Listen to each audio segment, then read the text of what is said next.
You know what I hate? Doing things twice. Or doing things 3 times or 4 times. But anyway, this one I'm only having to do twice. I'm modifying the dash bezel in an 89 Dodge pickup to accept aftermarket gauges.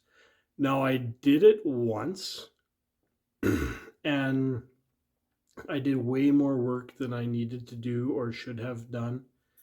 And it turned out like particular crap. And I've never been happy with it, but my son wanted to be driving the truck, so we just left it the way it was. Turns out now I've got to do some little wiring magic in behind the dash bezel. So while I've got it out, I'm just gonna fix it up, do it right, and I'll show you what I did and why that's a bad idea. And then I'll show you what I'm gonna do and why I think that that's gonna turn out a whole lot better. If it sounds like something that's interesting to you, stick around.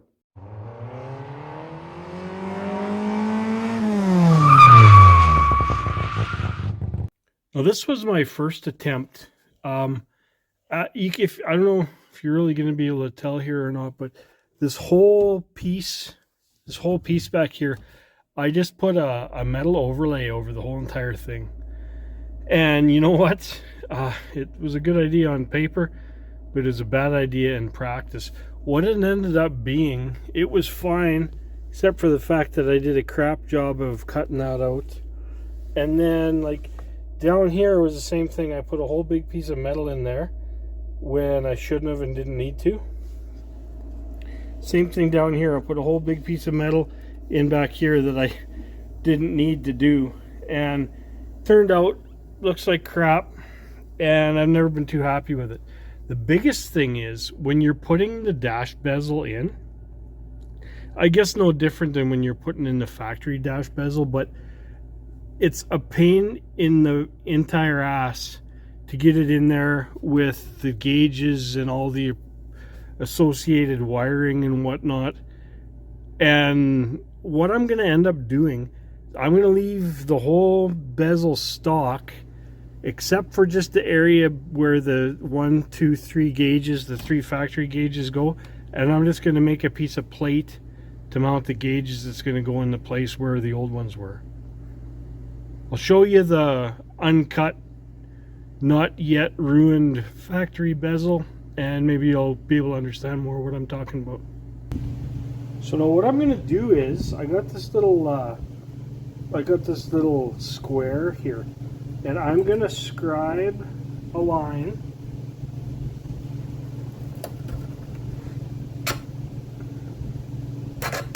right along here. And then I'm going to do the same thing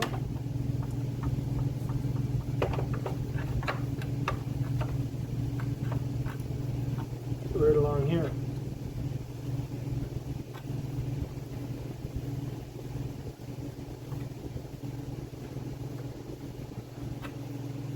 But I'm going to do this side left-handed and probably screw it up. Okay. So this piece here, I'm going to cut out, and that's where my aftermarket gauges are going to live. Big thing is, I'm not going to screw with anything over here, I'm not going to screw with anything over here, and certainly not going to screw with anything down here. What should happen is I should have something that's a whole lot more presentable, and it'll be a lot more functional, because I'll be able to put the whole bezel in, and then the last thing I'll be able to do is to lay the gauges and that wiring in there. Wish me luck. Big thing I got to remember to do now that I've got it kind of marked out here, I want to make sure I leave a lip here and leave a lip here to hold that piece of tin that I'm going to put in there to mount my gauges. I've done this before, like with my car and a couple of different things, and I just whole hog cut the whole back of it out and tried to put something in from behind, and it was a complete waste of time. So now just make sure I leave that little bit of a lip something to hold my new gauge face to.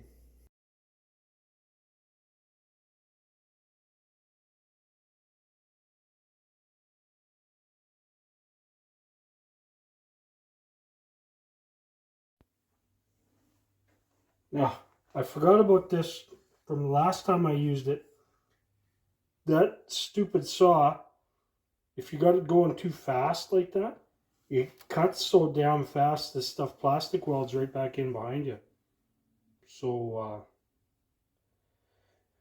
you're gonna have to do something about that to make that a little bit better. But really, that's the only saw that I've got that's, you know, delicate enough to do this. So I'm gonna have to figure something out. So because I always save everything, that is actually the template that I used to cut the full solid piece in here before. Now what I'm gonna do is I'll flip this over and mark it, because I'll just need whatever this chunk out of here, but this shape will be the same. So that is going to be the piece of tin that all my gauges mount in. I think that's going to be a whole hell of a lot better than my other failed plan, and I'm only basically going to be messing with the portion of it that I need to mess with, instead of a whole bunch of stuff that doesn't need to be anything but nice and stock looking. So just like I always do, I always cut my piece a little bit big and mark it a little bit, just so that I can get that last little wee bit with the tin snips. Now, a lot of folks don't like tin snips, and I don't super love them either, unless you're just shaving it. Like if you look at this is how much my final tin snip cut was to make it just the right size. I like tin snips because they're super controllable. The thing I don't like about them is when they mess up the edge of your tin. But as you can see with this one, like it's because the sliver that I cut off there was so thin, it didn't warp it up at all. So now all we got to do is drill some holes in that for the gauges and the different indicating lights, and figure out how to make it look like something. I'm not sure what I'm going to paint it with, but my son definitely wants me to get rid of the wood grain. I guess that's not cool.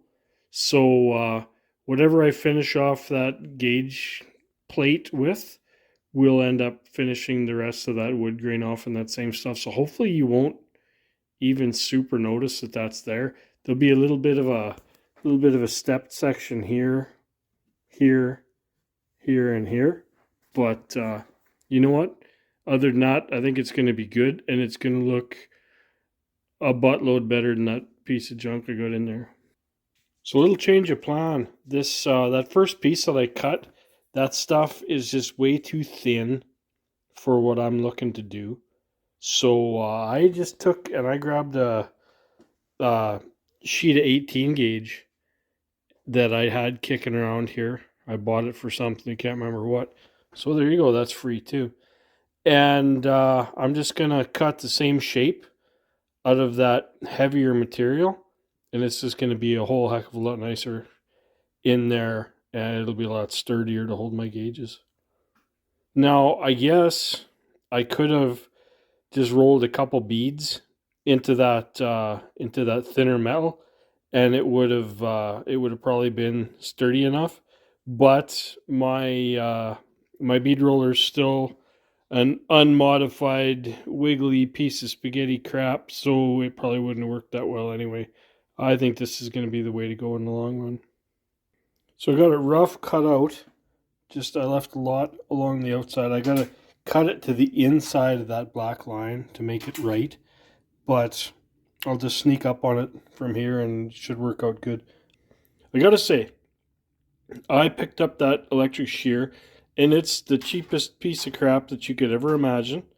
But it sure is nice for cutting this. It says 18 gauge steel is its max, which it cut through this 18 gauge like nobody's business. So I'm super happy with it. But for the 30 bucks I paid or whatnot, that was a dang good purchase right there. So I trimmed it a little finer with my nice new shear, and then I fit it in there with that sander that I've got. I swear that thing's just the greatest thing when you're trying to fit pieces in and make stuff work out real well. Now, this side, that's a factory cut, so I knew that was going to be good. This side is a non-factory cut that I fit with that belt sander, and I don't know. I think that looks pretty damn good. This top side too, it's got a bit of a curvature to it. It just sets right in there like nobody's business, and I'm really happy with it. The only thing I have to say, now that I'm at this point of the project, I should have left a little more of the backing plastic, like where it came up. There was 3 holes here, here, and here in the original one. Where they came up, I should have left a little more meat to put a few more screws in there. You know, I'm sure it's going to be fine, but that's just one of them things I might do if I ever had it to do over again. So here we got the dash out, and a couple things that I did do was a little bit on the less dumb side. All my gauges and all my everything is just in on plugs. So when I pulled that stuff out, I was able to just unplug 3 plugs and slide the whole thing out of there, which worked out real well. Now, as far as putting this other dash bezel back in here, the only thing that I have to really concern myself with is I have to trim it a little bit around to get around this big ass stereo head unit that is in here. It won't be a big deal, but I really hacked and made a terrible job of it last time, so I am going to do whatever I can to make it look less crummy this time. So we'll give this a whirl. So now that is not nearly as awesome as I would like it to be. I had no idea that this hole was this friggin' wide. Now I'm gonna have to cut it right down probably to the bottom here and right to the top here, but that might take some doing to make that look like anything but shitty. Oh well, we'll figure it out. We'll get something sorted out here.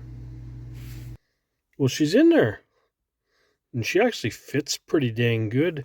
Now, I think the plan is I'll just put just a little trim piece here and about as close to the same of a trim piece over there, just to fill in those holes. And you know what? I think that's going to look really good.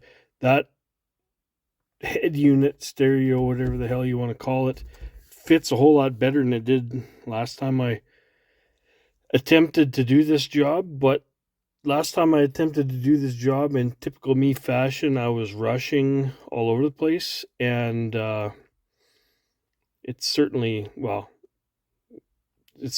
a lot better this time.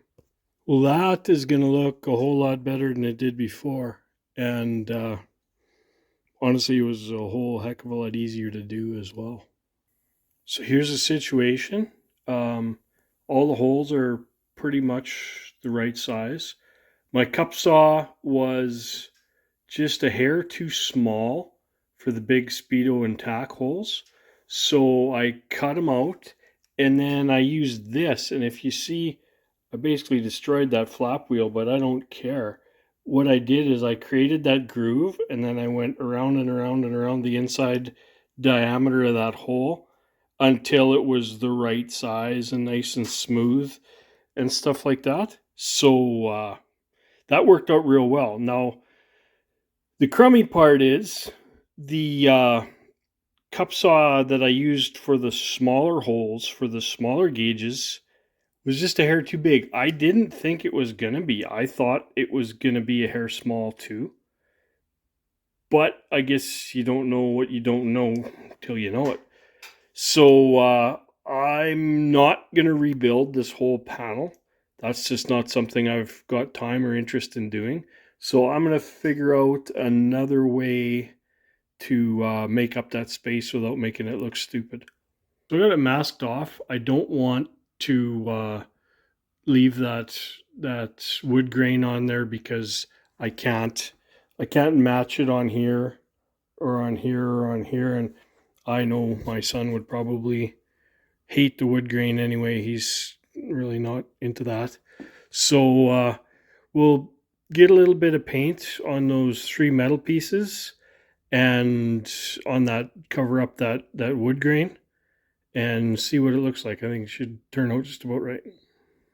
Well, that trim in around the stereo turned out pretty dang good for a hack like me doing the work. That's not too bad. It's a hell of a lot better than it was anyway. And now this part's in. I gotta say, that looks a hell of a lot better than it did. And you're gonna notice those wires hanging out of there.